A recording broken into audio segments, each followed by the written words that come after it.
హైదరాబాద్లో మరో ఫ్లైఓవర్ అందుబాటులోకి వస్తోంది. నల్గొండ క్రాస్ రోడ్ నుంచి సైదాబాద్, సంతోష్ నగర్ మీదుగా ఓవైసీ జంక్షన్ వరకు నిర్మిస్తున్న భారీ ఫ్లైఓవర్ పనులు దాదాపు పూర్తి కావచ్చాయి.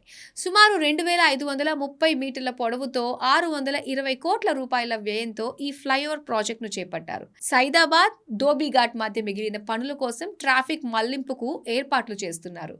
అంతేకాకుండా సర్వీస్ రోడ్ల నిర్మాణం కోసం కసరత్తు చేస్తున్నారు అధికారులు. మార్చ్ చివరి వారం లేదంటే ఏప్రిల్ మొదటి వారంలో ముఖ్యమంత్రి రేవంత్ రెడ్డి ఈ ఫ్లైఓవర్ ను ప్రారంభించనున్నట్లు జీహెచ్ఎంసీ అధికారులు చెబుతున్నారు. హైదరాబాద్ లో అందుబాటులోకి మరో భారీ ఫ్లైఓవర్. నల్గొండ ఎక్స్ రోడ్ నుంచి ఓవైసీ జంక్షన్ వరకు ఫ్లైఓవర్.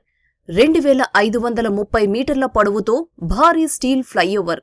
భారీ ఫ్లైఓవర్ నిర్మాణానికి 620 కోట్ల రూపాయల వ్యయం. హైదరాబాద్ నగరంలోని పాత బస్తీ దక్షిణ ప్రాంతం వైపు ప్రయాణించాలంటే ప్రయాణికుల వెన్నులో వణుకు పుడుతోంది. గంటల కొద్దీ ట్రాఫిక్ లో వాహనదారులు ఇబ్బందులు ఎదుర్కొంటున్నారు.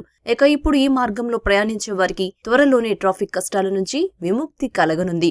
ఈ కారిడార్ పూర్తయితే చంద్రాయనగుట్ట, సంతోష్ నగర్, కంచన్బాగ్ ప్రాంతాలకు వెళ్లే వారికి ఎంతో సమయం ఆదా అవుతుంది. ప్రస్తుతం ఈ మార్గంలో ట్రాఫిక్ సిగ్నల్స్ వద్ద చాలా సమయం ఆగాల్సి వస్తోంది.